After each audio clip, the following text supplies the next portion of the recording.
past, Glasgow's on the Newsreel, and why? Well, there's been a lot happening. One of the biggest things that's been happening is that we've been given Danakosha, our Scottish retreat centre. Yeah, the finest retreat centre in the movement, not just in my opinion, but lots of people's opinion. In a marvellous setting, beautiful luxurious house, and yeah, I mean everybody up here is really excited about it.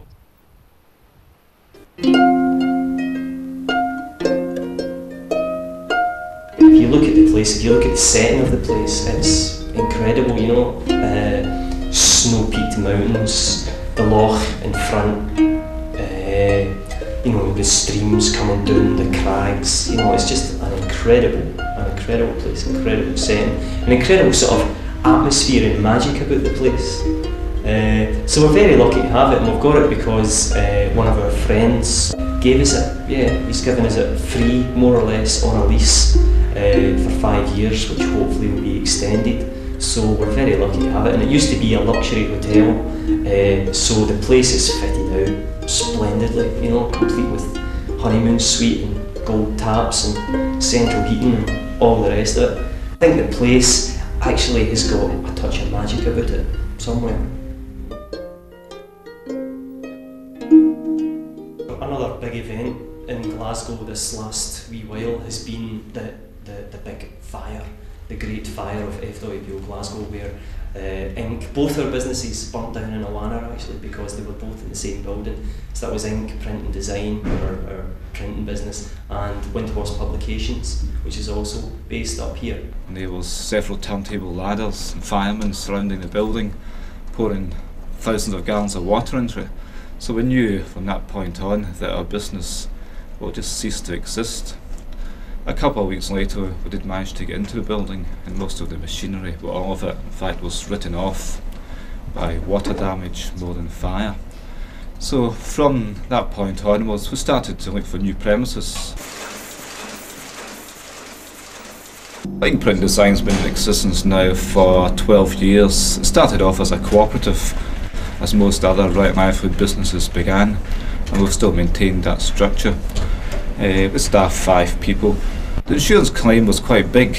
It was about £80,000, so that's quite a substantial amount of new equipment that we've inherited. We've upgraded all our equipment, computers, folding machines, collating machines, guillotines, presses. They're all better than what they were before.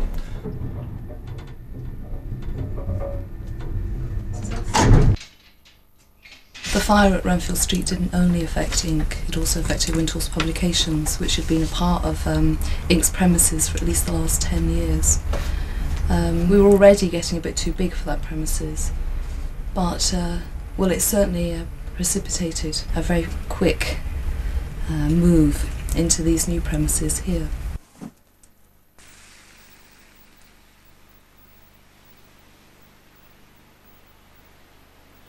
I'm the treasurer at Windhorse Publications, and this is our temporary office in the women's community in Glasgow. Due to the kindness of the community, we're able to have meetings here. We have our various computers and other hardware here, and we do all the administration from here. So this is the new women's community in Glasgow. We haven't had a women's community in Glasgow for several years, so it's quite exciting that we now have 6 women all living together. We found the property after a long search, and the property is actually bought so that eventually it will belong to the movement.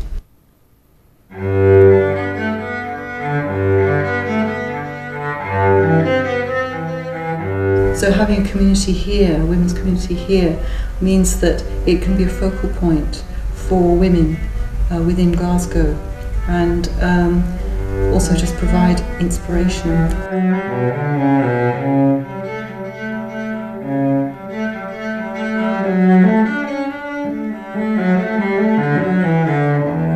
And another sort of new development that we've just recently been getting started on is 329 Arts. So 329 Arts, what we've been doing there is, apart from all these sort of workshop type things like the drawing and painting, etc. and the voice, we've also been having concerts at the centre. Partly to raise funds, partly as a way of just bringing the Glasgow Sangha together. but also just as a way of encouraging good art. We're also running exhibitions through in our reception room, exhibitions of art. Now I think it's called, what is it?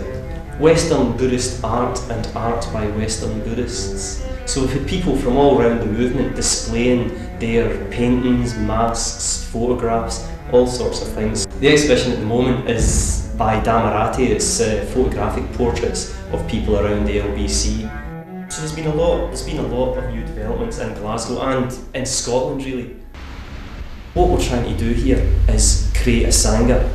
That's our vision, if you like, and how we're going to do that. You know, this was, as I say, after a lot of discussion and a lot of talking it through, is we're going to practice the Dharma, cooperate together, cooperate with one another, and communicate more broadly with the people of Scotland. And it occurred to me later on that these three things, practice, cooperate, communicate, relate to the motto for Dardo Rinpoche's school that Bante gave a talk on a wee while ago. Because I think his motto for his school was something like, cherish the doctrine, practice, live united, cooperate, and communicate or radiate love. So I thought it tied in really nicely, and in a way it gives us a myth to work around and to put all the new developments in the context of. So I think we're at quite an exciting time with the new retreat centre and all the other new developments. I think we're at quite a good time for an expansion of the Dharma in Scotland. I certainly hope that that's going to be the case.